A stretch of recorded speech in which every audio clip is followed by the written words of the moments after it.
Go. Hey everybody, this is Jeff Varasano. This is day one of the gluten-free pizza crust. So I don't know a ton. This is my co-star, by the way. His name is Charlie Murphy. Say hi, Murphy. Hi, Merv. Okay, we're going to put Murphy down 1 second here. Rather than just start trying to make a gluten-free pizza using a lot of the recipes that I found online, I decided to look at all the recipes and buy a lot of the ingredients that I've seen and take a look at them. I'm not really that familiar with them. I thought rather than just jump in, I wanted to get a sense of what their textures are now before I begin to combine them. So this one here is regular wheat. So wheat has a protein called gluten, as we all know, and it's that gluten that makes it stick together. So you can see how this pours, and if it was a little drier, you would actually see how it stretches.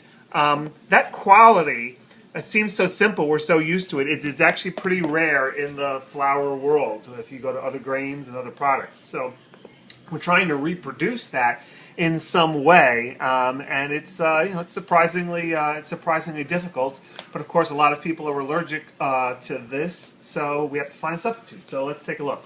The first one we're starting with here is organic brown rice flour, and it's hard to tell, obviously, in a video, but this is very, very sandy. If I actually hold it and put my fingers through it, it's actually quite a bit grainy and sandy. And this has actually been sitting for a couple of days. I was hoping that the water would absorb in and change that quality, but it really didn't.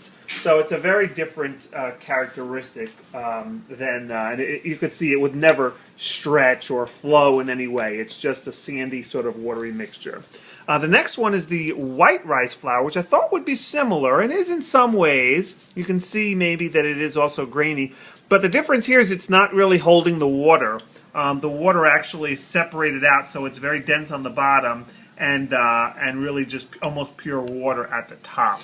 But again, if I touch it, it's completely sandy in texture. The next one here is the potato starch. Potato starch doesn't combine with the water at all, and you can see that. I thoroughly mixed this many times, and you can see that the water completely separates out, and that the starch really just floats to the bottom where it gets sort of solid, and that's the quality that you have here. Tapioca flour, again, very similar. You can see that it's settled. The water floats to the top. It looks almost exactly like the corn starch. You can see it actually breaks up like that. A lot of these are going to have a very different quality when they're heated. This is them at room temp, just mixed with water, but it's still sort of instructive to see where we are. The next one here is amaranth flour. I hope I'm pronouncing that right. This one has the characteristics, it's a little bit more like a porridge. It's not sandy, I mean a tiny bit, but not like the rice flour is. But it has the characteristics of a porridge. Again, nothing that really resembles a batter, unfortunately. This one is sorghum, sweet sorghum flour. Very, very similar to some of the others we've seen. Again, it's not really that sandy, a little bit sandy, but no cohesion to it all, no flow or pour to it at all. No, doesn't stick to itself. It has the characteristics of almost like a cream of a wheat.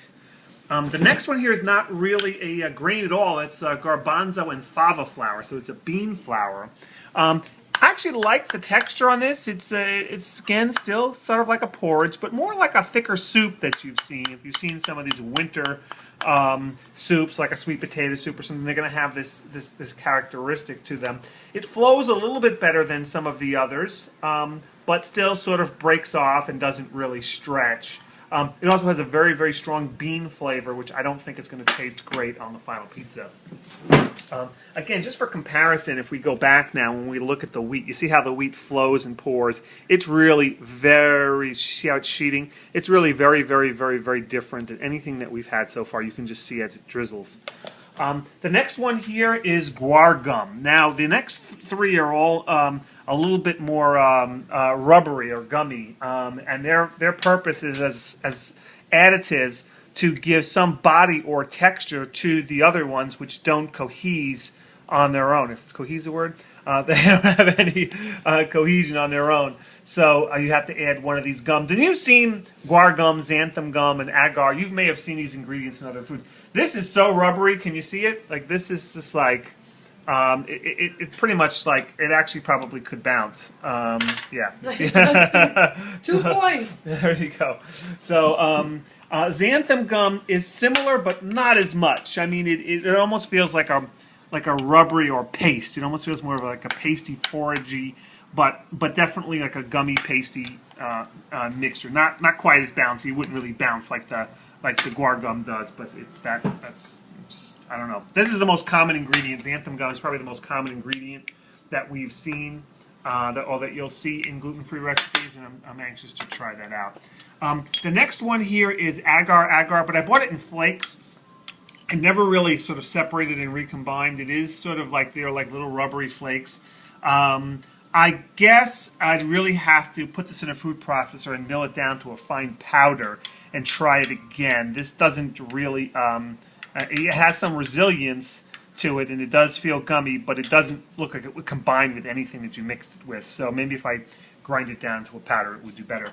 The next one here is dry fat milk. Now this isn't expected to have a lot of texture on its own, but rather when combined with other ingredients, it's supposed to have the loaves rise a little bit higher. So that seems to be more of a chemical than a physical property, so I wasn't super interested in what this would look like, and it's a little watery the way I mixed it here, but it doesn't really, again, it takes a long time to stir. This doesn't dissolve super easily in the water. You have to stir it quite a bit to get it to mix in.